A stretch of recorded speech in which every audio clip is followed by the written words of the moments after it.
There is a perfect analogy, a perfect syllogism, a perfect metaphor, a perfect life lesson between putting Tom Brady on the NFL and he sucks and Kamala as a possible president of the United States and leader of the free world. Do you see what's happening here? I see it as clear as day. It's part of a total acclamation that we are having in this country and in this world to inferiority. Somebody somewhere said this. Let's take this guy who on paper is the greatest quarterback and blah, blah, blah, and put him in a position where he can bring that expertise, where he can use that level of knowledge, that encyclopedic reference to everything. He knows football like nobody's business, and it is a very, very complicated system of knowledge, despite what some people may think. But let's put him on there, and he's handsome, and he's in great shape, and he drinks 25 bottles of water, and, Len Dawson, during his prime, was smoking cigarettes on the sidelines. I mean, it's a different world. So let's take him because he looks good and they like him. He'll necessarily be able to be loquacious. He'll able to be verbally, decent, accurate, literate, limpid, pellucid. It makes sense. I've seen this a million times throughout in the old days when people say, hey, let's take a comedian.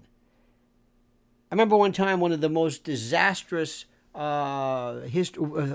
events of all time was Joy Behar as a talk radio host, because people say, well, she does does stand-up, she must be able to talk. And there were others as well, Gilbert Gottfried and others. They tried this. Some of the worst talk shows ever were Mario Cuomo's show and an old version of Alan Dershowitz from years ago. He's better now, but these were horrible.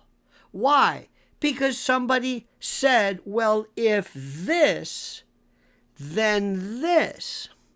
If you're good at being a baker, then you would be great at being a television host of a show about being a baker. Forgetting this sine qua non, the essential element of being able to be good at something completely different, communicating. Being able to understand the rhythm, the connection, that weird kind of, I don't know what that is. You've seen it in acting before. You've seen it as much of a jadrule as Robert De Niro is. When he acts, he does it effortlessly. Why? Because he's been only one character his entire life. So it's pretty easy for him to do. Kamala was somebody that they said, well, she'll be able to do this. She's black or Asian or a woman or whatever it is. She's been a VP. She's been a senator. She's Willie's girl. She was the AG. She was a DA. Try to run under my initials there. She's done all this stuff. She's got to be good. You know what? She'll be great. The women will love her. Black people will love her. Asians will love her. Young people will love her. She's a lib. She's this. And on paper, but nobody said, wait a minute, can she speak? What? Can she speak? Can she speak? Well, of course she can speak. She's a... No, you don't understand this.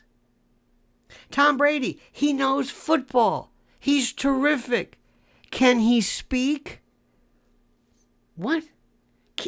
Can he broadcast? Well, of course. That will necessarily convert into this. Of course, if you can do something, you can speak about it. No.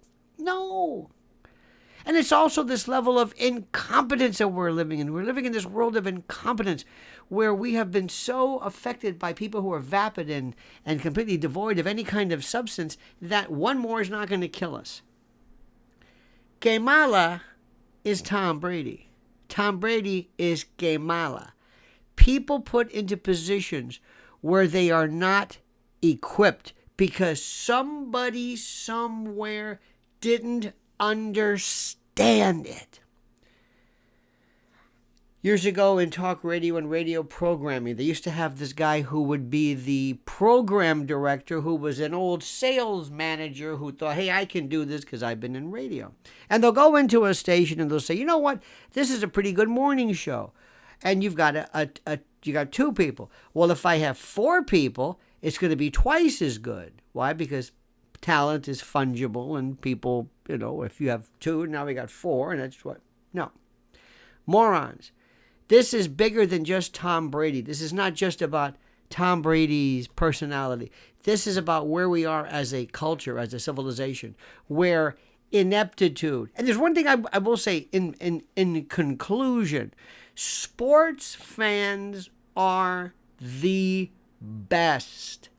Sports, the only areas of terrestrial talk radio that have any chance, and I'm talking about talk. Music is dead. Forget it. That you're not going to see anything. AM music? Come on, stop it. Let's say microwave radio. Music? What? There's no... Anyway. It's going to be urban talk, urban and Latino talk. Morning shows are fantastic. The best.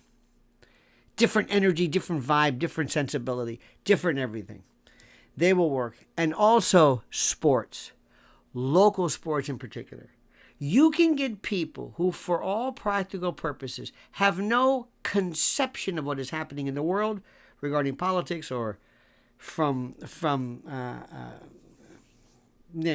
Gaza to Timbuktu. They have no clue. They don't know about politics or elections or electoral college or none of that stuff. But they know their sports better than anybody. And you better know it too. If you call them up, you better know what you're talking about. You better know the facts and the stats and the history. They will not brook, they will not countenance, they will not tolerate any stupidity when it comes to somebody not knowing how it works. That's why they're so much better at this. They're so much better than anything that even remotely resembles talk radio. By the way, one more gratuitous message. People are still trying to recreate Rush. Folks, I love the man. Rush is dead.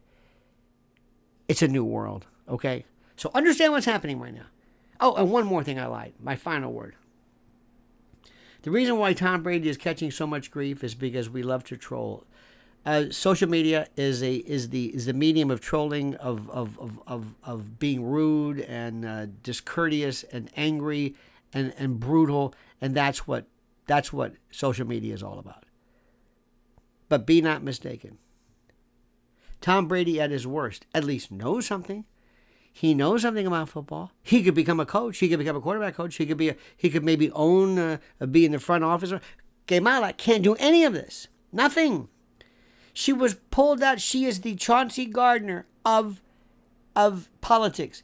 This is an experiment. She knows nothing. And instead of them realizing, hey, wait a minute, hold it. And they had the chance to have her go away, especially when she never got one elector. She never won one primary when she was just kicked out because she was so unlikable. They said, oh, no, we're doubling down. Some radio program director, I swear to you, that mentality said, oh, no, I want to be the one who did it. I want to be the one who went from worst to first. I took this reject, and I was the one because I think she's got something. She's got this, and I've heard this before. She's got this energy. Well, a gerbil has an energy, and there's a joke somewhere there which I don't want to get into. So watch this, my friends. This is an allegory. This is a metaphor, a syllogism. Please, no jokes. Please, stop it. And if you caught that joke, great. If you didn't, forget I said it. All right, dear friends, have a great and glorious day. Follow me here. Subscribe. Please like the video. Subscribe to I already said this. Subscribe to the channel. Hit that little bell so you're notified of live streams and new videos. And whatever you do, I beg, beseech, import you, and implore you to comment as you see fit.